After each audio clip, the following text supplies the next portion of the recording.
Opinion eroding respect, rising impunity a threat to national security and the men at borders. The attack on a serving colonel of the Indian Army and his son by Punjab police should have raised national outrage. About a decade ago, it would have, with the army itself leading the demand for justice. Today, there's hardly any visible reaction. It's a sad disgrace to our country's core security, one that has been largely overlooked by all concerned institutions. The attack on a serving colonel of the Indian Army and his son by Punjab police should have raised national outrage. About a decade ago, it would have, with the army itself leading the demand for justice. Today, there's hardly any visible reaction. This indicates trouble both internally and externally. It's not just the deterioration of state institutions, but also an indifferent society, without clear principles or expectations of right and wrong. Both aspects deeply affect national security in multiple ways. Nan first, the incident itself. According to available footage, the police used extreme brutality on the officer and his son, all over a parking dispute. Whether or not the officer was rude to the police is unclear. Even if he used profanities, the police should have informed the nearest military authority about a possible detention. The Code of Criminal Procedure specifies that no armed forces personnel may be arrested by civilian authorities unless on serious charges like murder.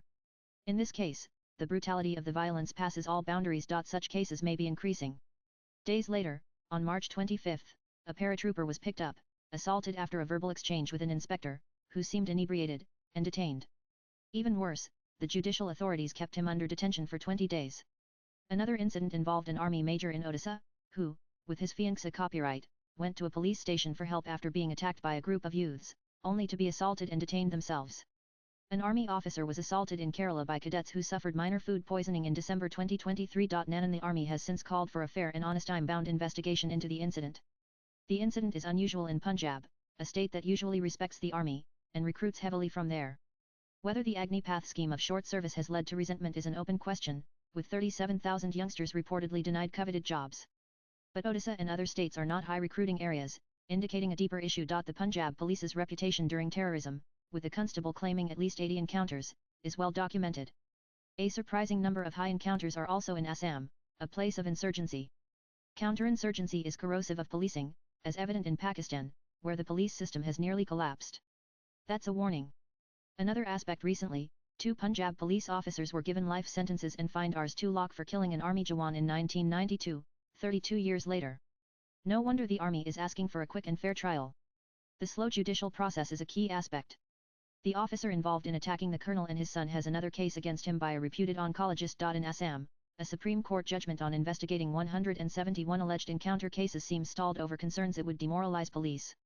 Police nationwide are seen as goons in uniform rather than guardians of the law. There are fine officers, but they operate in a system lacking accountability and closely linked to local politicians. That's not good for them or the public. This rot needs to be stopped, requiring the energetic Home Minister to reform police impunity. Attempts at reform since the 1970s have done little. One suggestion is errant police personnel be sent to Siachen for training. A hard dose of reality might do them good. Nan the armed forces themselves are changing. Their makeup shifts as society changes in terms of traditions and principles. Today's society has few remnants of core Indian traditions of respect and justice. It's about getting ahead by any means. However, the army maintains traditions and training that set high standards of bravery and valor. During the Kargil War, 26 young officers were killed and 66 injured. This is an army where officers lead from the front, and their men follow to the death. The same is true in Kashmir, where young officers are on the front lines. This is remembered during Kargil Diwas or in Bollywood movies, but forgotten otherwise.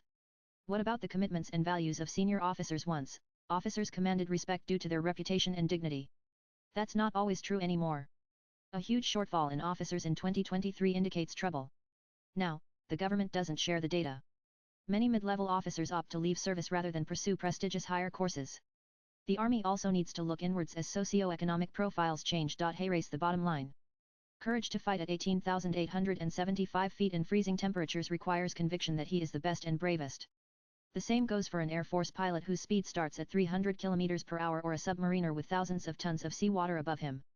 This conviction in his worth, service, and country is vital for national defense and security. Without it, he's not good enough. This conviction requires a society that reflects some commitment. That society must have faith in institutions that reflect this absolute commitment. Unfortunately, that's not the case. It's understandable given the differing duties of each institution, particularly police and judiciary. But some emulation would benefit all and improve national security. The key word is national. A soldier on the battlefield represents the nation. It better be worth it. Otherwise, he's just a man on a hill with a gun he's not sure he wants to use. The writer is a distinguished fellow at the Institute of Peace and Conflict Studies, New Delhi. She tweets Kartha_Tara. Views expressed in the above piece are personal and solely those of the author. They do not necessarily reflect NEWS18's views. Nan.